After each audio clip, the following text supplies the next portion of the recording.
예배 오신 여러분 너무나 환영합니다. 다 함께 찬송가 43장 찬양하겠습니다.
교동문 126번 함께 읽겠습니다. 여호와여 나의 영혼이 주를 우러러 보나이다.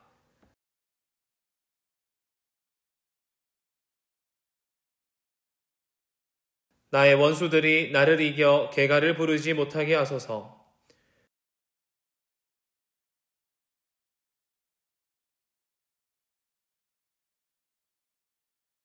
여호와여 주의 도를 내게 보이시고 주의 길을 내게 가르치소서.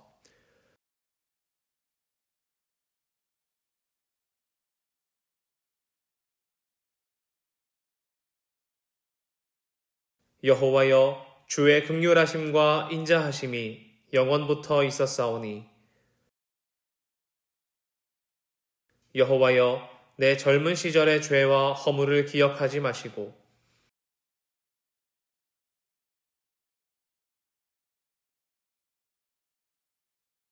여호와는 선하시고 정직하시니 그러므로 그의 도로 죄인들을 교훈하시리로다.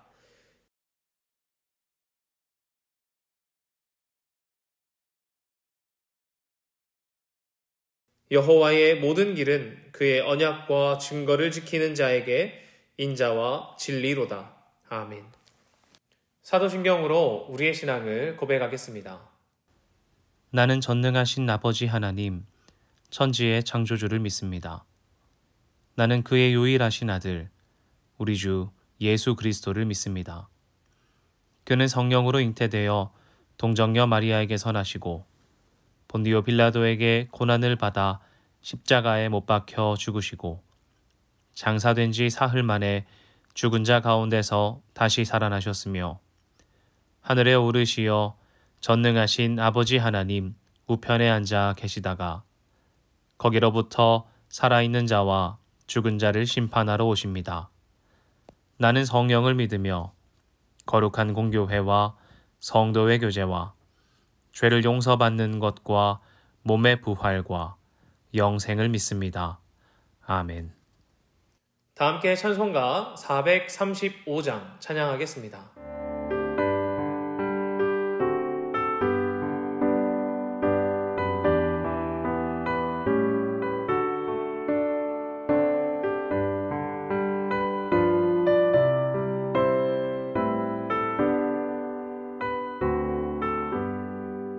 나의 영원하신 기업 생명보다 귀하다.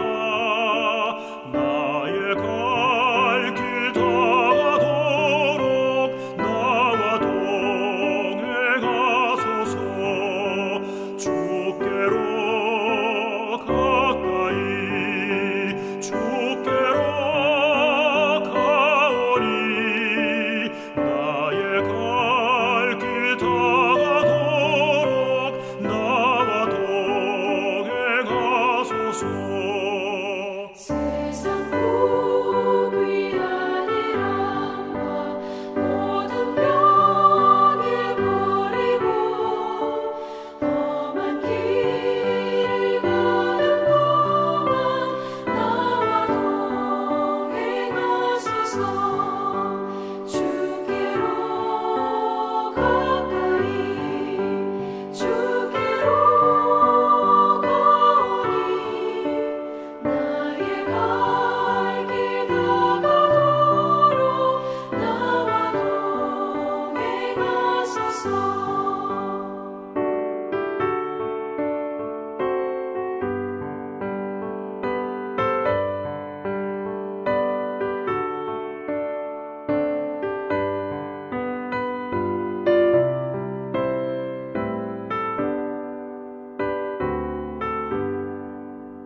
어둠 골짝 지나가며 험한 바다 건너서 천국문에 이르도록 나와 동행하소서. 주께로 가까이 주께로 가오니 나의 갈 길 다가도록 나와 동행하소서.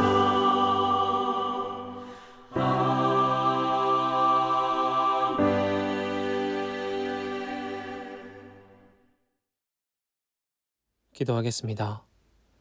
하나님, 오늘 이곳에 모인 우리의 예배를 받아 주시옵소서. 사순절 기간을 보내며 우리의 일상 가운데 주님의 말씀을 묵상하고 주님의 뜻 따라 살아가고자 작정합니다. 우리의 삶에 하나님의 인도하심과 주님의 빛을 비춰 주심으로 말미암아 주의 뜻을 쫓아 살아가고 이 땅 가운데 하나님 나라를 살아가는 우리 되게 하여 주시옵소서. 때로는 우리의 연약함과 우리의 악한 마음이 주의 뜻을 보지 못하게 하고 주의 빛 따라 살아가지 못하게 하지만 말씀으로 무엇보다 주님의 사랑으로 우리를 덮어주사 보혈로 깨끗게 씻기신 주님의 사랑을 기억하고 우리의 마음을 돌이켜 주를 보게 하여 주시옵소서. 예배 가운데 오직 주님만 영광 받으시오며 우리의 모든 영광 주님께 드리기를 소망합니다. 우리에게 남은 것은 주님께서 부어주신 은혜와 주님께서 이 땅 가운데 주신 사명과 주님께서 우리에게 보여주신 소명임을 기억하게 하시고 이곳 가운데서 하나님 빛 비추신 그곳 가운데 발걸음을 옮기며 하나님의 일을 행하며 하나님의 뜻을 선포하는 우리 챗나이 한인장로교회 믿음의 성도들 되게 하여 주시옵소서. 우리는 비록 작고 연약하나 하나님 들어쓰신다면 주님께서 일하신다면 주님께서 이끄신다면 우리는 이곳에서 하나님 나라를 맛볼 것입니다. 그 은혜를 우리에게 더하여 주시옵소서. 세상의 많은 사람들이 우리를 보고 우리의 성스럽고 우리의 선한 모습을 보는 것이 아니라 우리를 통해 주님을 발견하게 하시고 그러므로 말미암아 하나님 나라의 일원이 되고 무엇보다 함께 예배하는 자들 되어서 한 목소리로 찬양하고 뜨겁게 기도하고 주님의 음성에 순종하는 백성들 되게 하여 주시옵소서. 오늘에 있는 모든 예배와 이후의 모든 순서도 주님께 맡깁니다. 사랑합니다. 살아계신 예수님의 이름으로 기도합니다. 아멘. 함께 말씀 읽겠습니다. 오늘 본문은 마가복음 1장 1절부터 8절, 누가복음 7장 20절부터 22절입니다. 하나님의 아들 예수 그리스도의 복음의 시작이라. 선지자 이사야의 글에 보라, 내가 내 사자를 내 앞에 보내노니 그가 내 길을 준비하리라. 광야에 외치는 자의 소리가 있어 이르되 너희는 주의 길을 준비하라. 그가 오실 길을 곧게 하라. 기록된 것과 같이 세례 요한이 광야에 이르러 죄 사함을 받게 하는 회개의 세례를 전파하니 온 유대 지방과 예루살렘 사람이 다 나아가 자기 죄를 자복하고 요단강에서 그에게 세례를 받더라. 요한은 낙타털 옷을 입고 허리에 가죽띠를 띠고 메뚜기와 석청을 먹더라. 그가 전파하여 이르되 나보다 능력이 많으신 이가 내 뒤에 오시나니 나는 굽혀 그의 신발끈을 풀기도 감당하지 못하겠노라. 나는 너희에게 물로 세례를 베풀거니와 그는 너희에게 성령으로 세례를 베푸시리라. 그들이 예수께 나와 이르되 세례 요한이 우리를 보내어 당신께 여쭈어 보라고 하기를 오실 그 이가 당신이오니이까 우리가 다른 이를 기다리오리이까 하더이다 하니 마침 그때에 예수께서 질병과 고통과 및 악귀 들린 자를 많이 고치시며 또 많은 맹인을 보게 하신지라. 예수께서 대답하여 이르시되 너희가 가서 보고 들은 것을 요한에게 알리되 맹인이 보며 못 걷는 사람이 걸으며 나병 환자가 깨끗함을 받으며 귀 먹은 사람이 들으며 죽은 자가 살아나며 가난한 자에게 복음이 전파된다 하라. 아멘. 반갑습니다. 사순절을 보내시는 여러분의 삶 가운데 늘 말씀이 함께 하시기를, 하나님의 은혜가 함께 하시기를 소망합니다. 여러분은 어떠신지 모르겠지만 가끔씩 저는 제가 용기가 조금 더 있었으면 해요. 어떤 부분에서 용기가 있었으면 좋겠냐고 생각했냐면 사람을 만날 때의 용기입니다. 어떤 사람들은 저에게 이렇게 말해요. 어떻게 사람들과 그렇게 인사하고 대화를 잘 하냐고요. 물론 처음 보는 사람들과도 대화할 때 용기가 필요합니다. 그런데 제가 고민하는 용기는, 사람을 만날 때의 용기는 아는 것 같은데 아닌 것 같기도 한 사람들과 마주했을 때예요. 어디를 갔다가 너무나 익숙한 사람을 마주쳤는데 분명 내가 아는 사람인 것 같은데 가서 한번 물어보면 좋을 것 같은데 그런 용기가 안 나는 것입니다. 아예 처음 보는 사람이면 편하게 다가가서 안녕하세요, 백상환입니다 라고 말하면서 대화하면 되는데 아는 사람인 것 같은데 가서 처음 보는 양 인사하면 이상하잖아요. 어디 행사장이나 모임에 갔는데 저기 있는 사람 분명 아는 사람이랑 너무 닮았는데 괜히 기억이 제대로 안 나니까 용기가 나지 않는 겁니다. 나중에 친구들을 통해서 그 친구도 거기 행사장 갔다더라 이런 얘기를 듣는다거나 뭐 어떻게 페이스북이나 인스타그램 같은 곳에서 그 친구가 올린 사진을 보았을 때 그 친구 맞았구나, 가서 한번 얘기 한번 해볼 걸, 정말 오랜만인데 너무 반가웠는데 말 한번 걸어볼 걸 하며 후회하기 일수인 것 같아요. 한번 다가가 인사를 걸면 저 사람이 내가 아는 사람이 맞으면 가서 대화하고 시간을 보내면 분명 즐거울 텐데도 그럴 용기가 나지 않는 겁니다. 그럴 시간이 놓치고 나서야 인사할 걸, 가서 한번 물어나 볼 걸 하는 게 저인 것 같아요. 그래서 때로는 용기가 필요하다는 생각이 듭니다. 그래도 우리 걱정하지 마십시오. 챗나의 한인장로교회 믿음의 성도 여러분들에게는 제가 우물쭈물하지 않고 다가갈 테니 여러분도 제게 성큼성큼 다가와 주시기 바랍니다. 오늘 말씀을 읽으면 하나님께서 우리에게 성큼 다가오셨다는 분위기가 저는 느껴져요. 특히 1절에서 말입니다. 이렇게 말하죠. 하나님의 아들 예수 그리스도의 복음의 시작이라. 아멘. 마가복음의 저자는 다른 공간복음의 저자들과는 다르게 예수님에 대한 이야기를 서술하지 않고 하나님의 아들 예수 그리스도가 복음을 선포하기 시작했다라고 이야기합니다. 예를 들어서 예수님이 태어나실 때의 이야기라거나 혹은 예수님의 족보에 대해 이야기하지 않는다는 말이죠. 한번 생각해보면 예수님이 태어난 사건의 이야기가 얼마나 놀랍습니까? 참 경이롭지 않습니까? 그 이야기를 듣고 예수님이 이분이구나 라고 하면 그 놀라운 이야기의 주인공으로 생각할 수도 있고, 또 족보의 이야기를 들으면 누가 누구를 낳고 하다가 우리 예수님이 딱 등장하면 하나님께서 역사 가운데 놓치지 않으시고 일하셨구나 라는 것을 알 수 있겠죠. 그런데 마가는 그 모든 것을 건너뛴단 말입니다. 그리고 하나의 이야기로 시작해요. 어떤 거예요? 하나님의 아들 예수 그리스도의 복음이 시작되었다. 이렇게 말입니다. 그는 이미 예수님을 하나님의 아들로, 또 그가 복음을 선포한다고 선언합니다. 그런데 여러분, 그게 뭐가 중요합니까? 이 1장 1절에 무슨 의미가 있습니까? 하나님의 아들이라는 말이 당시에는 황제를 지칭하는 말이었다거나, 복음이라고 하는 이 말도 황제의 후손, 이 왕위를 이을 사람이 태어났을 때 복음이라고 했다는 어떤 역사적인, 정치적인 해설 말고, 지금 1절에서 이렇게 하나님의 아들 예수 그리스도의 복음의 시작이라는 이 이야기가 역사적인, 정치적인 맥락을 모르는 사람에게도 의미가 있냐는 것입니다. 의미가 있지요. 학자들의 견해에는 조금씩 다르지만 신약학자들은 복음서 중에서 마가복음이 가장 먼저 쓰였을 것이라고 추정합니다. 그 이유로는 다른 복음서에 비해서 마가의 문체가 조금 더 거친 면이 있어요. 다듬어지지 않았다는 거죠. 또 마태복음과 누가복음에서 마가복음에 기록된 이야기들을 상당수 함께 쓰고 있기 때문에 아마 마가복음을 참조해서 마태복음과 누가복음을 쓴 것은 아닐까라고 생각합니다. 그렇다면 마가복음이 복음서에서 가장 먼저 쓰였다고 우리가 생각해보고 이 이야기를 들을 때에 하나의 재밌는 이해가 생깁니다. 그것은 바로 구약과의 연결성이에요. 우리가 구약과 신약을 구분하여 읽는데 사실 그 연결성에 대해서 생각하지 못하는 경우가 많습니다. 마치 1부, 2부 이렇게 떨어진 두 에피소드로 생각하는 경우도 있고요. 어떤 사람들은 신약만으로 충분하다라고 생각했던 사람들도 있었던 것 같아요. 그리고 어떤 사람들은 구약의 것은 지나갔고 신약의 것이 더 중요해 라고 말하기도 하는 것 같습니다.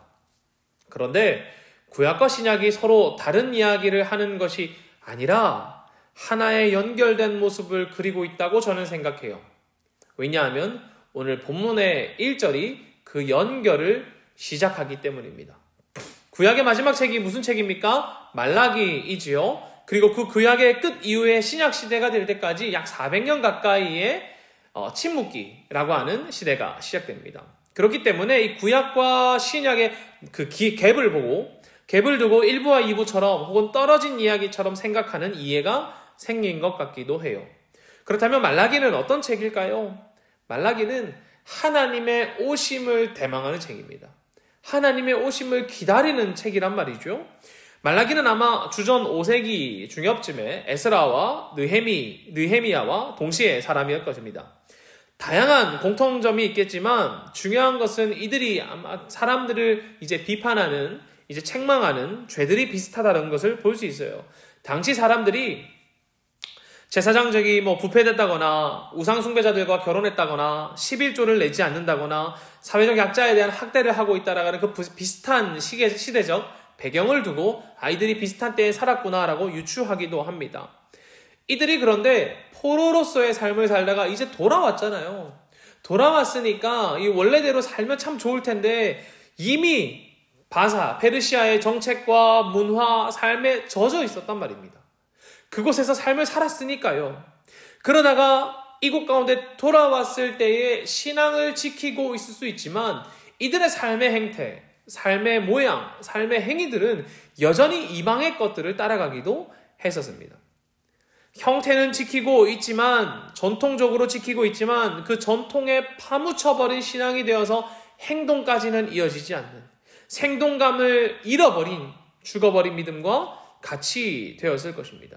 그렇기 때문에 세상과는 합리화하는 거죠.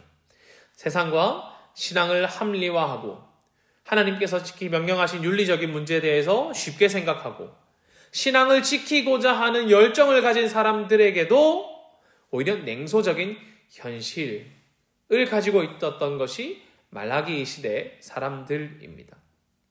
이들을 향해 말라기는 하나님을 향한 신실함을 회복하자고, 하나님을 기다리는 사람의 마음을 가지자고 말하는 것입니다.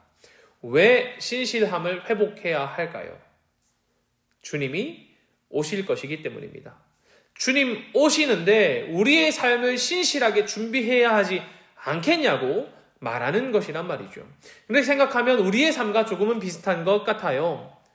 세상의 문화에 이미 우리는 너무 익숙해져 버렸고, 때로는 그 세상의 문화 때문에 신앙과 세상 사이에 합리화하기도 하고, 때로는 이것을 너무 쉽게 생각하기도 하고, 누군가가 신앙을 지키려고 해도 그 모습을 보면서 냉대해지는 경우 우리에게도 있지 않겠습니까? 그러나 그때 우리 강력하게 말하는 것입니다. 그때에도 우리 신앙을 지켜야 합니다. 하나님을 기다려야 합니다. 라고 말이죠. 그리고 말라기는 그의 책 후반부에 주님이 오실 것인데 먼저 그 주님의 사자를 보내실 것이라고 말합니다. 우리가 잘 아는 말라기 3장 1절이죠. 만군의 여호와가 이르노라 보라 내가 내 사자를 보내리니 그가 내 앞에서 길을 준비할 것이요 또 너희가 구하는 바 주가 갑자기 그의 성전에 임하시리니 곧 너희가 사모하는 바 언약의 사자가 임하실 것이라. 아멘. 그의 책 4장 4절 5절과 6절에서도 이렇게 말합니다. 보라 여호와의 크고 두려운 날이 이르기 전에 내가 선지자 엘리야를 너희에게 보내리니 그가 아버지의 마음을 자녀에게로 돌이키게 하고 자녀의 마음을 아버지에게로 돌이키게 하리라. 돌이키지 아니하면 두렵건대 내가 와서 저주로 그 땅을 칠까 하노라 하시니라. 아멘.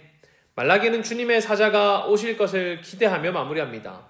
그리고 그 주님의 사자가 우리의 마음을 돌이킬 것이라고, 하나님의 마음을 돌이킬 것이라고, 준비시킬 것이라고 외치고 있는 것이죠. 이렇게 구약이 마무리됩니다. 그리고 마가복음이 신약 성경의 시작이라면, 복음서의 시작이라면 1장 1절을 읽어보십시오. 하나님의 아들 예수 그리스도의 복음의 시작이라. 아멘. 하나님께서 일하시지 않는 것 같은 400년이라는 시간이 지났고 드디어 우리의 기다림도 끝이 났습니다. 하나님의 아들 그리스도가 이 땅에 오셨기 때문입니다. 마가는 이렇게 고백하는 것입니다. 우리 민족이 말라기 이후 지금까지 기다려오고 있는 그분이 오셨습니다. 이 땅 가운데 오셨습니다. 이렇게 말이죠. 왜 그렇습니까? 어떻게 알 수 있을까요? 하나님께서 드디어 주님의 사자를 우리에게 보내셨기 때문입니다. 그 주의 사자가 누구입니까? 우리가 잘 아는 세례 요한이지요. 오늘 본문은 그 준비자인 세례 요한의 이야기를 담고 있습니다. 여러분, 요한 어떻게 말하고 있습니까? 주의 길을 준비하라. 그의 오실 길을 곧게 하라. 나보다 능력이 많으신 이가 내 뒤에 오시나니 나는 굽혀 그의 신발끈 풀기도 감당하지 못하겠노라. 나는 너희에게 세례를 베풀거니와 그분은 너희에게 성령으로 세례를 베푸시리라. 라고 자신은 준비자로서의 삶을 삽니다. 여러분, 요한은 준비자입니다. 그래서 광야에 나아가서 선포하지요. 회개하라고요. 회개하여 준비하라고 말입니다. 4절에서 이렇게 말하죠. 세례 요한이 광야에 이르러 죄사함을 받게 하는 회개의 세례를 전파하니. 아멘. 말라기 4장 5절과 6절을 보면 하나님께서 선지자 엘리야를 너희에게 보내어서 그의 역할을 하게 하는데 그것이 무엇입니까? 아버지의 마음을 자녀에게로 돌리게 하고 또 자녀들의 마음을 그들의 아버지에게로 돌리게 하는 것이라고 합니다. 여러분, 그 마음을 돌이키게 하는 것이 무엇이겠습니까? 회개라는 것이죠. 이들이 지금도 하나님을 사랑하고 종교 예식에 참여하고 있을 텐데 그들을 향해 요한이 외치는 것이 무엇입니까? 이미 종교 예식에 참여하고 있는 사람들에게 말하는 거예요. 회개하라고요. 왜 회개해야 할까요? 그들이 죄를 지어서요? 아니면 우리가 죄인이라서요? 말라기의 맥락 안에서 살펴보면 우리의 마음을 하나님께로 돌이키게 하는 것이 무엇입니까? 회개라는 것입니다. 또 하나님의 마음을 우리에게 돌이키게 하는 것이 무엇입니까? 회개라는 것이죠. 지금까지 하나님의 사자를 기다려온 이스라엘 백성들, 몇백 년간 나아지지 않은 삶과 더욱 어려워지는 종교적인 율법 아래에서 소외되었던 사람들, 어려운 현실 가운데 있기에 죄 지을 수밖에 없었던 사람들이 요한의 메시지를 들었을 때 어떻게 반응했을까요? 요한의 이야기를 무시했을까요? 아니요. 5절에서 이렇게 말하죠. 온 유대 지방과 예루살렘 사람이 다 나아가 자기 죄를 자복하고 요단강에서 그에게 세례를 받더라. 아멘. 이들은 요한의 이야기를 듣고 그를 종교 장사꾼으로 생각하지 않았습니다. 오히려 자신의 죄를 자복하고 요단강에서 그에게 세례를 받았어요. 심지어 온 유대 지방과 예루살렘 사람들이 그에게 가서 세례를 받았습니다. 여러분 여기서 무엇을 볼 수 있습니까? 죄인이 많구나 이렇게 생각할까요? 아니요.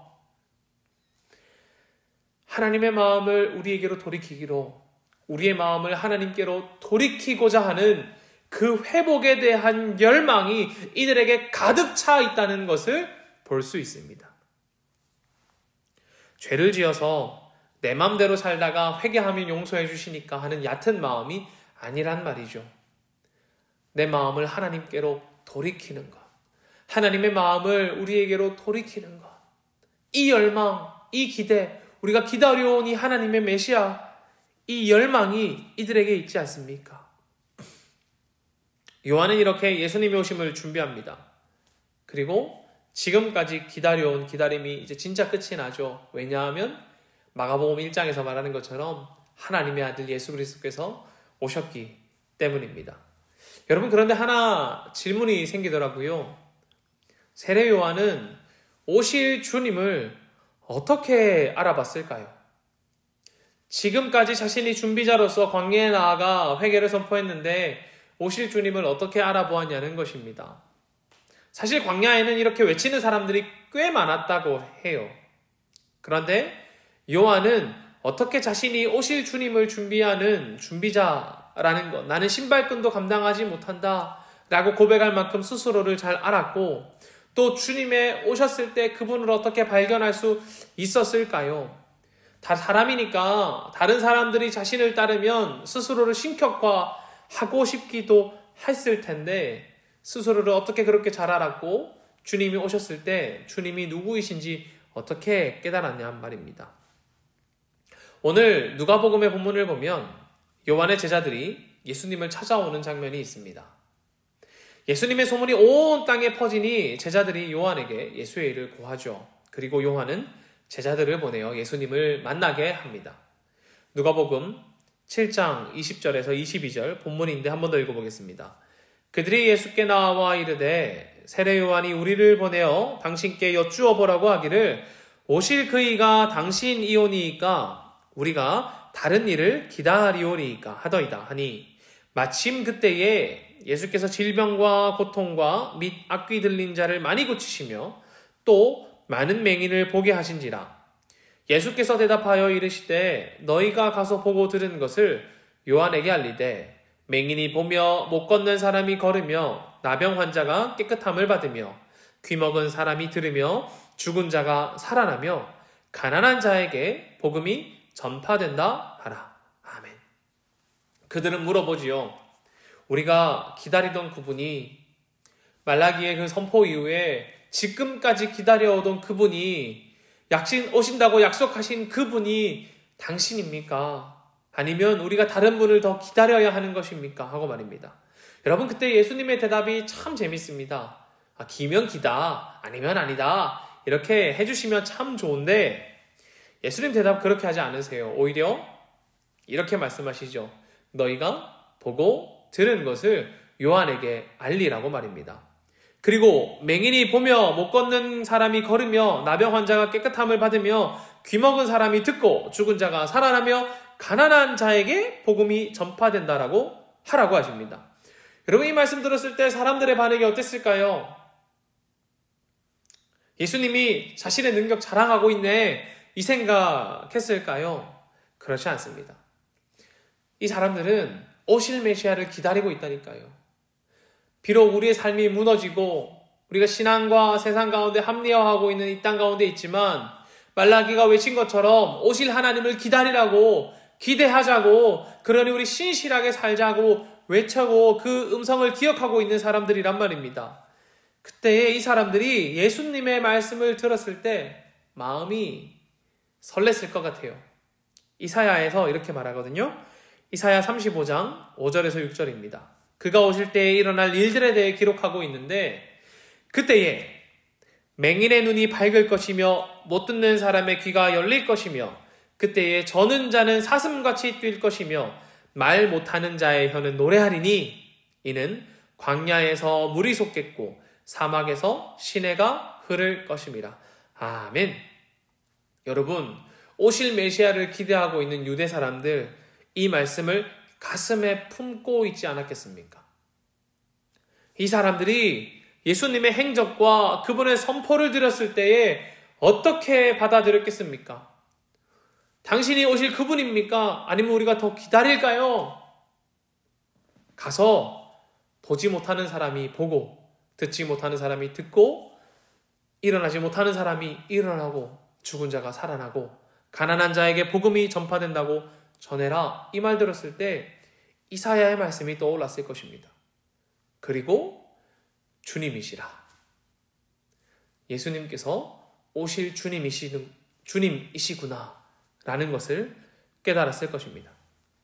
때로 우리는 하나님께서 우리에게 선명하게 그 누구도 의심하지 못하게 나타나시기를 원하는 것 같아요. 그런데 아마 하나님께서 본인 스스로 하늘에 나타나셔도 안 믿는 사람들은 안 믿을 것입니다. 예수님의 활동을 보면 마가복음에서 예수님께서 자신을 계속 숨기시거든요. 비밀로 하십니다. 어떤 사람들은 말해요. 자신이 왜 하나님이라고 크게 선포하지 않냐고, 내가 온 하나님이라고, 내가 신이라고 왜 말하지 않냐고 말입니다. 그러나 그렇게 드러나셨다고 하더라도 아마 믿지 않는 사람들은 믿지 않았을 거예요. 어떤 사람들은 오히려 예수님이 너무 선포해서 하나님이라고 믿지 않았을 수도 있을 것 같습니다. 오늘 말씀에 예수님께서 우리의 주님이시라는 흔적이 담겨 있죠. 예수님이 내가 오실 그분이야, 나는 이미 왔어 이렇게 말하지 않으시더라도 오늘의 예수님의 이야기 가운데 스스로가 주님이시라는 흔적이 담겨 있다는 말입니다. 앞서 말씀드린 대로 마가복음은 예수님의 서사를 서술하지 않고 마치 선포하듯 말라기의 기대와 오실 그분에 대한 질문에 대답하듯 예수님을 제시하지요. 그리고 예수님이 어떤 분인지 알려주기 위해 애쓰고 있다는 생각이 듭니다. 예를 들어서 마가복음 1장의 표제어를 보면은 이렇게 말해요. 마가는 예수님이 우리가 기다리던 그분이심을 말씀 가운데 깨달을 수 있도록 숨겨두셨단 말이죠.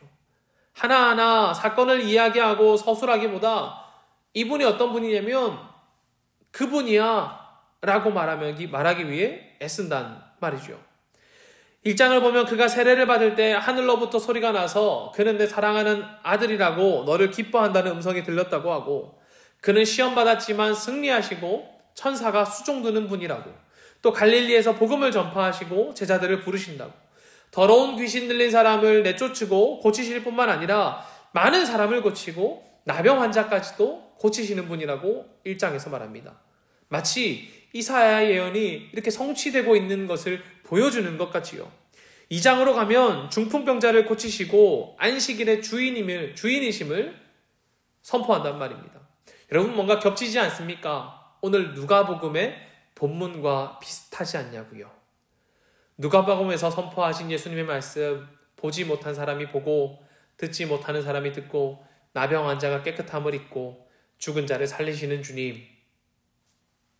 마가복음에서는 이분이 어떤 분이신지 선포하며 말합니다. 우리가 기다려온 그분이라고요. 말라기의 질문에서 대답하는 것처럼 말씀이 성취되는 것들을 보여주고 계십니다. 성경을 차분히 읽으면 예수님께서 구약에 예언된 일들을, 메시아가 하실 일들을 차근차근 하고 계심을 알 수 있습니다. 예수님은 노골적으로 자신이 하나님이라는 것을 드러내지 않으셨더라도 묵묵히 자신의 일을 하심으로 본인이 하나님이심을, 이 땅에 오신 메시아이심을 드러내십니다. 중요한 것은 우리가 그 묵묵히 행하시는 예수님의 일하심을 캐치하느냐 혹은 캐치하지 못하느냐 아니겠습니까? 그렇다면 우리는 이 말씀 가운데 있는 사람들처럼 어떻게 우리 삶 가운데 예수님이 주님이시라는 것을 깨달을 수 있을까요? 첫 번째는 말씀을 알아야 합니다. 주님이 이 땅에 오시면 일어날 일들을 알아야 한다는 거예요. 주님이 오시면 우리의 삶이 어떻게 바뀔지, 주님이 오시면 우리에게 어떤 일을 하실지 알지 못하면 주님을 발견할 수 없습니다. 예수님께서 행하시는 일들을 보고 이 사람들이 메시아의 희망을 가졌던 것은 말씀을 알고 있었기 때문입니다. 주님 오시면 보지 못하는 사람이 보고 죽은 자가 살아나고 나병 환자가 낫고 말하지 못하는 사람이 노래한다는 것을 알기 때문에 주님의 행적과 그분의 가르치심에 주님을 깨달을 수 있었다라는 것이죠. 그러나 알지 못하면 발견할 수 없습니다. 오히려 알지 못하면 예수님 왜 갑자기 능력을 자랑하시지? 이렇게 이해할 수밖에 없겠지요. 예수님의 행적을 천천히 읽으면 그분이 유대인들이 기다려온 메시아이심을 알 수 있습니다. 그러나 메시아가 하실 일을 알지 못하면 그분의 행하심을 보고도 알 수 없는 것 아니겠습니까? 여러분, 우리의 일상에 하나님께서 임재하시는 방법은 무엇입니까? 주님께서 우리에게 오시면 어떤 일을 행하시냐는 말이죠. 복권을 당첨시켜 주십니까? 아니면 모든 일에 성공을 주실 때에만 하나님께서 내 삶 가운데 임하셨구나 라고 말할 수 있는 것입니까? 아니잖아요. 우리가 주님을 만나면, 주님이 우리 가운데 오시면 어떤 일이 일어납니까? 주님이 오시면 우리의 죽은 마음이 살아나고 우리의 영혼이 소생되며 우리의 삶에 신앙이 주는 기쁨과 소망이 가득 찰 것입니다. 마른 뼈가 살아나는 기쁨이, 주님을 생각만 해도 우리 안에 차오르는 벅찬 감동이 구약의 예언들처럼 우리의 삶에 철저히 회개하게 하는 신앙의 사건들이 주님께서 우리에게 오실 때에 일어난다고 저는 믿습니다. 놀라운 신앙의 사건만이 주님 오신 것일까요? 저는 꼭 그렇게 생각하진 않아요. 이번 사순절 기간에 베드로 3장 21절을 읽었습니다. 이렇게 말하죠. 물은 예수 그리스도께서 부활하심으로 말미암아 이제 너희를 구원하는 편이 곧 세례라. 이는 육체의 더러운 것을 제하여 버림이 아니요 하나님을 향한 선한 양심의 간군이라. 아멘. 하나님 앞에서 정직하게 살고자 하는 것, 순전한 마음으로 살고자 하는 것, 흠없이 살고자 하는 것도 저는 하나님께서 우리 안에 임하셨을 때 일어나는 갈망이라고 생각합니다. 여기 선한 양심의 간구는 주님을 의식하며 구하는 것 아니겠습니까? 주님 내게 오셨기 때문에 나의 삶의 모든 영역에서 주님 의식하며 살아가는 것. 저는 우리 안에 주님이 오시면 삶이 바뀐다고 믿습니다. 그냥 교회 생활만 바뀌는 것이 아니라 우리의 삶이 바뀐다고 믿어요. 왜냐하면 우리가 어느 곳에서나 하나님 의식하며 살기 때문입니다. 대학교 시절에 제가 며칠을 도서관에서 공부를 하다가 오랜만에 집에 가는 길이었어요. 몸도 지치고 오랜 공부로 마음도 지쳤습니다. 무슨 사건인지 기억은 안 나지만 제가 그날 화가 많이 났던 것 같아요. 그것 때문에 기분이 너무 좋지 않고 학교에서 집으로 가는 버스 50분 동안 화가 나 있었습니다. 그래서 궁시렁궁시렁 되면서 버스 맨 뒷자리에 앉아 있었단 말이죠. 집 근처 버스 정류장에 멈추었을 때 제 머리 위로 드넓게 펼쳐진 밤하늘을 보았습니다. 그때에 주님께서 제게 오셨습니다. 제가 그때 하나님을 의식하게 된 거예요. 버스 천장 하나로 하나님 없는 사람처럼 가리어서 분을 내었지만 하늘을 보고 주님을 의식했을 때 제 마음 가운데 부끄러움이 찾아왔습니다. 그렇게 큰 사건은 아니었던 것 같아요. 그런데 그 사건에 비해 제 마음에 화가 가득 찼던 거죠. 제 마음에 부끄러움이 찾아왔습니다. 그리고 주님을 의식하며 제 안에 하나님 닮음이 있기를 간구했던 기억이 나요. 저는 이것이 하나님을 향한 선한 양심의 간구라고 믿습니다. 그러나 알지 못하면, 우리가 주님께서 오셨을 때 오셔서 행하실 일들을 알지 못하면 우리는 결코 일상에서 주님의 임재하심을 느낄 수 없을 것입니다. 내 삶에 찾아온 선한 양심의 간구의 순간에도 우리는 주님 알지 못하고, 또 이 땅이 아니라 하늘의 것을 보고자 할 그때에도 우리가 주님 알지 못하면 깨달을 수 없습니다. 스스로를 돌아보는 회개의 순간에도 주님을 알지 못하면 하나님 발견할 수 없습니다. 오히려 어떤 종교적인 경험으로 생각할 수 있겠죠. 그러니 우리는 우리의 삶 가운데 주님을 더욱 만나기 위해 말씀을 읽어야 합니다. 말씀 안에 살아야 한다는 말이죠. 두 번째는 주님을 갈망해야 합니다. 주님께서 여러분의 삶에 오시면 어떤 일이 일어나겠습니까? 한번 상상해 보십시오. 하나님이 내 삶에 오시면 내 삶에 어떤 일이 일어날까? 날마다 내 삶에 찬양이 있겠지. 내가 사람들을 만날 때 그리스도인답게 대하겠지. 내 삶에 어려움이 생길 때도 주님을 붙잡고 주님께서 내게 주시는 평안과 기쁨을 누리며 살겠지. 여러분 이런 상상 하십니까? 어떻습니까? 설레이십니까? 어떤 분들은 아무런 감흥이 없을 수도 있습니다. 이번에 에즈베리 대학에서 일어난 청년들의 부흥 소식을 들었을 것입니다. 에즈베리 대학에서 일어난 부흥운동에 참여한 사람들도 있고 또 그것을 목격한 사람들도 있고 어떤 이들은 그 운동을 비판적으로 보시는 분들도 있습니다. 어떤 사람은 그 부흥운동이 사회적인 변화를 이끌어내지 못하면 그저 이례적인 영적인 이벤트가 될 것이라고 말하기도 하고요. 어떤 사람은 현재 영적인 침체기에 있는 미국에 새로운 바람을 일으킬 시작이지 않을까 하며 기대하는 분들도 있습니다. 그런데 어떤 한 분의 글이 제 마음에 참 와닿았어요. 그들의 영적 운동이, 영적 부흥이 사회적 변화를 내든 내지 못하든 세상을 바꿀 새로운 바람이 되든 되지 못하든 지금 우리 세대의 청년들에게 이러한 신앙의 부흥의 경험이 필요하다. 이렇게 말하더라고요. 여러분, 왜 이분이 청년 세대의 이 신앙적인 경험을 갈망하는 줄 아십니까? 여러분도 잘 아실 것입니다. 여러분들도 여러분의 자녀 세대가 우리 다음 세대 아이들이 하나님 만나길 바라고 뜨겁게 찬양하고 예배하길 원하시잖아요. 왜 그렇습니까? 신앙의 경험이 필요하다는 것을 알기 때문이죠. 그렇기 때문에 여러분은 그것을 갈망하지 않습니까?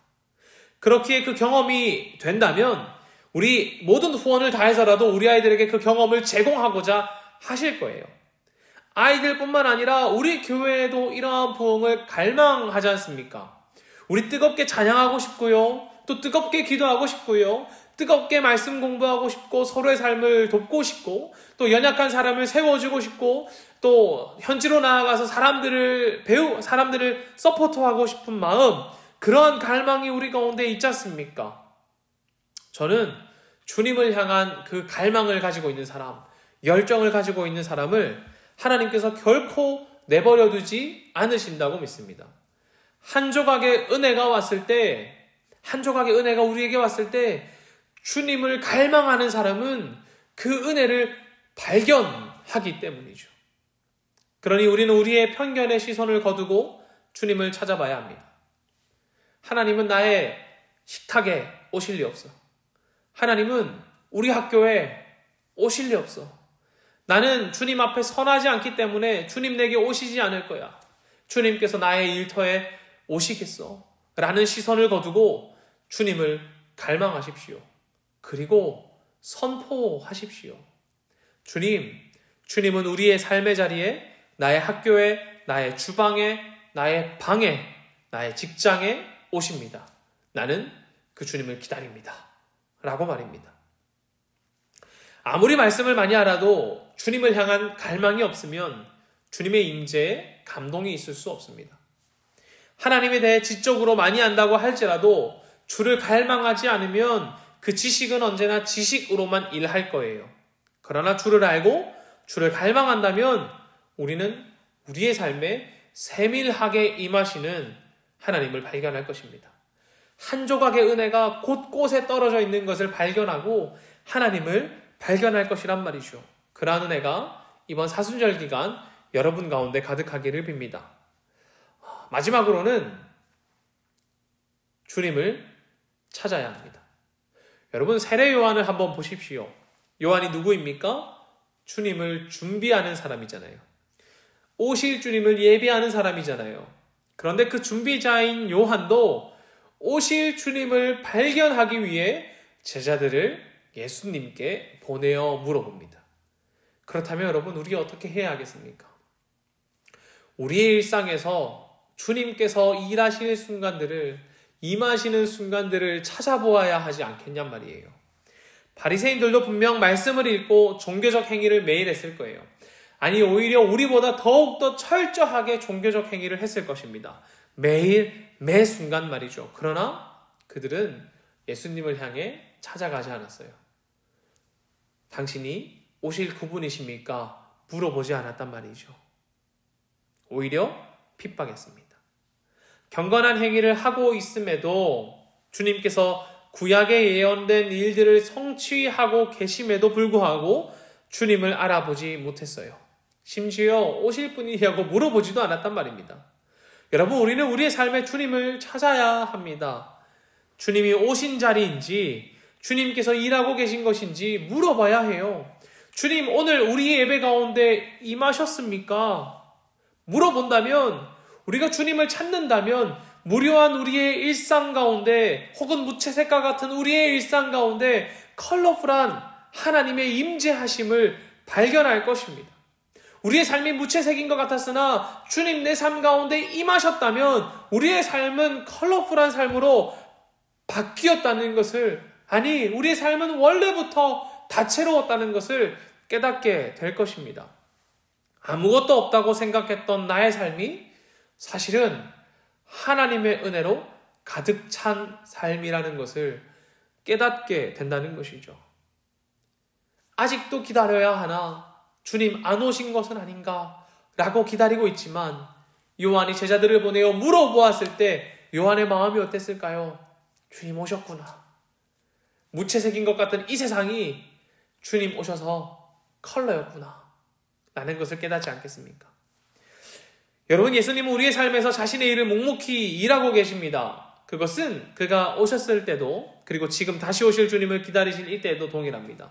중요한 것은 우리가 그 하나님을 알고 기대하고 무엇보다 주를 구하고 있는가, 우리의 삶에 임재하시는 주님을 인식하는가에 있습니다. 여러분, 사순절 기간 우리는 말씀을 묵상하고 있습니다. 부끄러워서 함께 묵상하는 일상을 나누지 못하고 계신 것도 잘 압니다. 그러나 여러분의 자리에서 잘하고 계시다는 것도 잘 알고, 너무나 잘 알고 있습니다. 사실 최열이 가는 것 조금 부끄럽잖아요. 그러나 그런 사진과는 별개로 우리의 삶에 주님이 임재하시는지, 주님 어떻게 일하시는지 기대하고 눈을 크게 뜨고 찾아보아야 합니다. 주님 일하시지 않는 것 같는 그때에도 하나님은 묵묵히 자신의 일을 하고 계시기 때문입니다. 때로는 우리가 주의 임재하심을 경험하기도 하고 때로는 전혀 모르겠다는 표정으로 서로를 볼 수도 있습니다. 그러나 그 부재의 경험도 묵상하고 성찰해야 할 것입니다. 주님 없이 살아가는 삶도 묵상하고 광야에 외쳤던 요한의 마음도 살펴보고 또 주께 찾아가 그의 일하심을 여쭈어 보고 제자들을 통해 메시아가 우리 삶 가운데 오셨구나 라고 하는 그 기쁨을 발견한 요한의 마음도 묵상해 보십시오. 그때 우리는 내가 알지 못할 때에 이 땅에서 열심히 일하고 계신 주님, 그 하나님을 발견하게 될 것입니다. 우리 사랑하는 챗날 한인장로교회 믿음의 성도 여러분, 하나님께서 임재하시는 은혜의 표지들을 우리 놓치지 맙시다. 여러분의 삶에 임하시는 하나님의 손길을 발견하기 위해 씨름하자는 거예요. 그리하여 이번 사순절 기간 여러분과 여러분 가정을 이끄시는 하나님의 세밀한 손길을 발견하고 요한과 같이 주님을 발견한 기쁨을 누리시기를 간절히 소망합니다. 기도하겠습니다.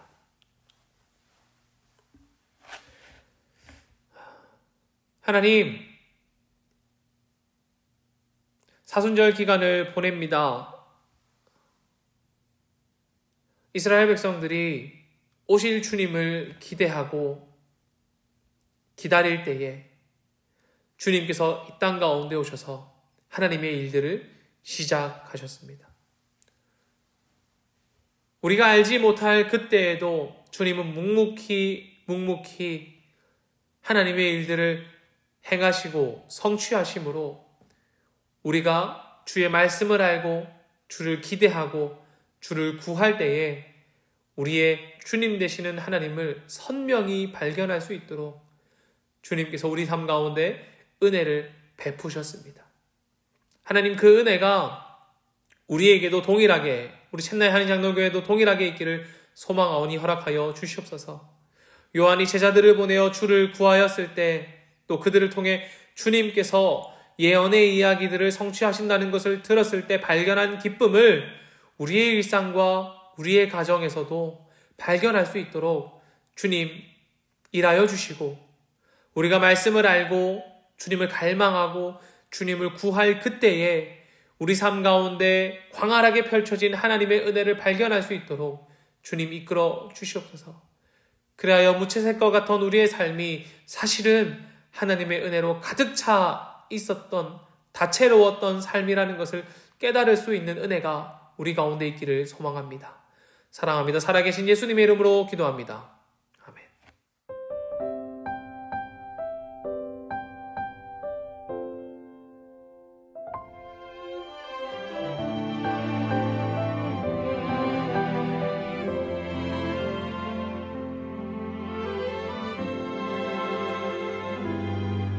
내가 누려왔던 모든 것들이, 내가 지나왔던 모든 시간이, 내가 걸어왔던 모든 순간이 당연한 것 아니라 은혜였어. 아침 해가 뜨고 저녁에 노을, 봄의 꽃향기와 가을의 열매, 변하는 계절의 모든 순간이 당연한 것 아니라 은혜였어. 모든 것이 은혜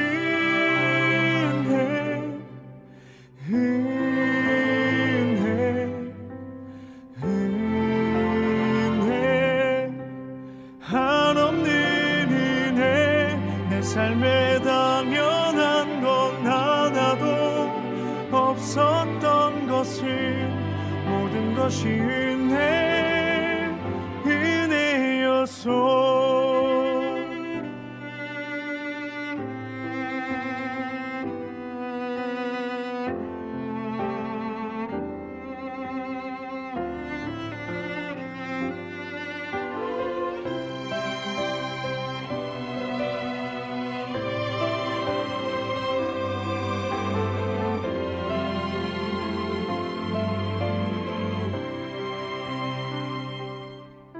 내가 이 땅에 태어나 사는 것, 어린아이 시절과 지금까지 숨을 쉬며 살며 꿈을 꾸는 삶, 당연한 것 아니라 은혜였소. 내가 하나님의 자녀로 살며 오늘 찬양하고 예배하는 삶, 복음을 전할 수 있는 축복이 당연한 것 아니라 은혜였소. 모든 것이 은혜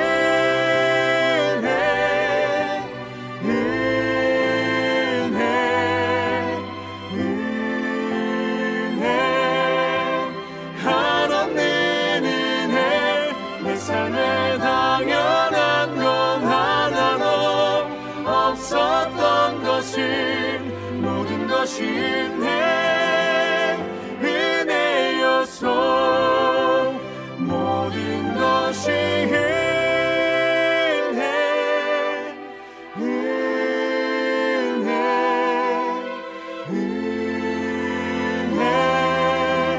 한없는 은혜. 내 삶에 당연한 건 하나도 없었던 것을, 모든 것이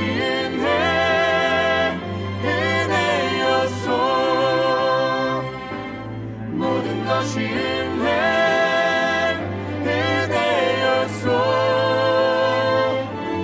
모든 것이